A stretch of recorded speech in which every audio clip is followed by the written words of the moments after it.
Welcome to the bold analysis. One of a very senior member of this channel, speaking on anonymity, asked me a question and is telling me, Kevin, can you ask your viewers about it?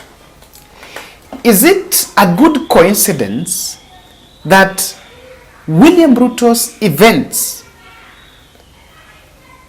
in just in a span of 2 weeks have been interrupted by blackouts? And I thought, okay, why is that?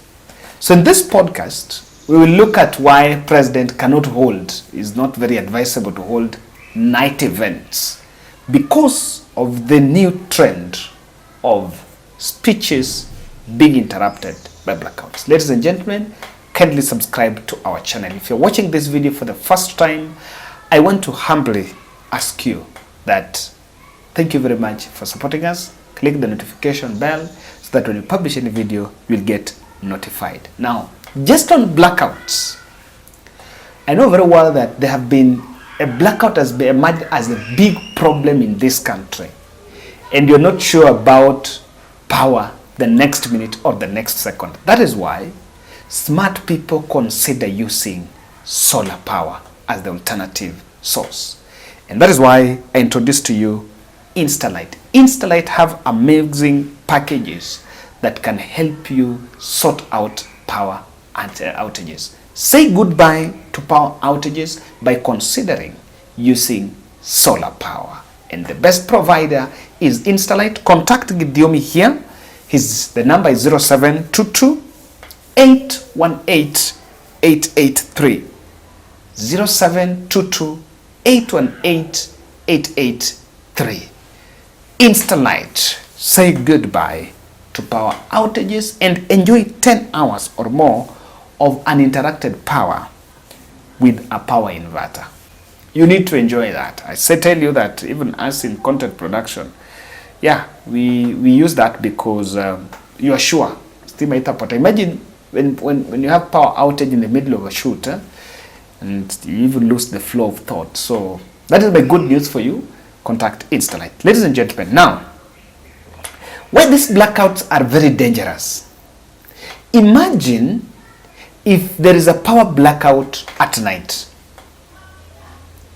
The president, let's assume president is attending a function in CBD, not even CBD, in a function in Uhuru Park, maybe a festival, then power goes off. The two issues why we need to look at it, and let's just look at the first one. Was this one in Naivasha.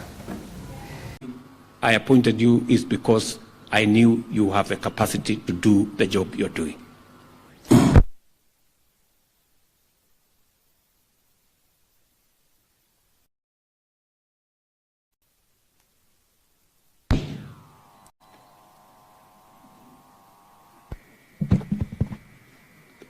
Are we there? Okay. So, because you have my goodwill and you have my support, and those of you who have bothered to even send me a WhatsApp message to ask, what should I do? You can confirm that I have. This one was in Naivasha when he was making that speech, and see what transpired. And that was an institution. That was Naivasha Retreat. That was a big hotel that already have alternative source of power. Yes, that have standby generators. Today, and that happened. Today he was in Kasarani attending a church function. And all the other speakers just made his speech. And that's why somebody was raising a question, Kevin, is it normal? Why not the rest of the speakers? Even Naivasha, the other speakers did not have blackout problem. But why is it that when it comes to William Ruto's time, these power outages happen, these power blackouts happen? So the same happened in Kasarani today. Nilimweleza huyu naibu wa rais kwamba mambo ya AIPCA inafanyika katika hiyo ofisi mahali umeketi. mahali nimekuachia. Na yeye pia akachukua, tukapanga vile ameeleza. Mimi vile vile nataka nimshukuru naibu wa rais kwa mchango wake kutufikisha.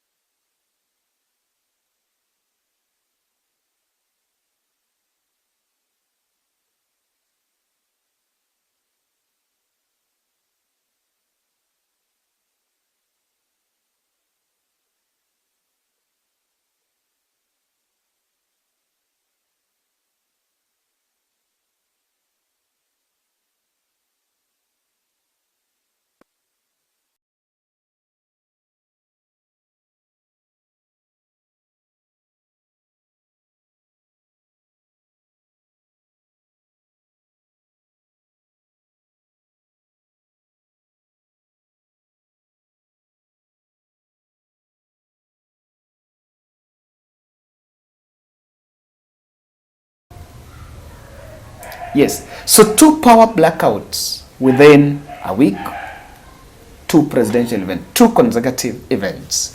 And the guy was, yes, actually works from the security sector. Was telling me that, Kevin, the president cannot be advised now to hold night events outside State House, because this is not only a simple blackout, but there's so many other factors attached to it, including the security of the CEO of the country. So what's really running in your thoughts on this? 2 things. Security compromise. Because if that happens, you never know. You know, the all alarm, the alarms can go off. Or it can also be a false alarm. But the big question is why people are not doing that backup. Number 2, the presidential stature. How would someone, a church member, civilian, go back and explain to the residents that he was at an event, and when the president was talking, then power went off? You know, how would it be? It is saying that is demeaning the presidential stature, because a presidential event must be excellent, efficient, and to its best. So I just want to briefly just run some few interpretations about this. I listened to, and before I look at that, I wanted to listen to this. Just when the president was talking in the same venue, he promised some 50 million to build a church, then also promised land and building the church AIPCA, and something kept on crossing my mind. Let's just listen to this first. So what crossed my mind was, we are promising that much, while huku we cannot even settle some of our obligations like disbursements to counties, but millions being splashed. Okay, roadside millions again. As to whether it will be redeemed is a question I will not want to delve into. Now, interpretation of this blackouts, I'm seeing 3 possibilities. Number 1, there's some lapses in President Ruto's advance team. And these lapses could still be on personnel or the schedule. Like this one, if he has an advance team and Ruto was in Namibia, then flew back and attended that church service, how about if the advance team unbriefed last minute that, you know what, you guys rush there, the president will be in place, X and Y? Is there prior planning where the president is going? Or is someone feeling insecure of sharing his itinerary, so it is not shared? The president visit is noted to advance team last minute, because they need to go there, they need to know the environment, they need to know the sound. Kama hiyo hata ni ya president inaenda kutumika, it has to be, everything has to be in the presidential level. So the two on lapses on advancing, there could be a matter of personnel. I remember someone was asking, at what point do William Ruto's advance team rest? They came in the country, you leave the next day, you're told, did they even know they were going to Kasarani, you know? So that is one observation I'm making. Number 2, the power cartels could still be doing underhand deals to expose and, of course, to bring the issue of blackouts to the president's attention. And I don't know, when he comes out of Kasarani or Naivasha, will he call Waziri to ask Waziri, why is this and going on? But of course, there is also a question of the costs. The costs, maybe. They should be standby generators. And there's so many questions emerging around that. Number 3, I'm seeing a possibility that someone is creating logistics problem in William Ruto's events so that will create some problem statement for budget allocation. Yes. If this is persisting, someone will already be asking for some budget, your pesa, so that maybe something is done. Ladies and gentlemen, that is my take. I want to know your interpretation about the blackouts. Thank you.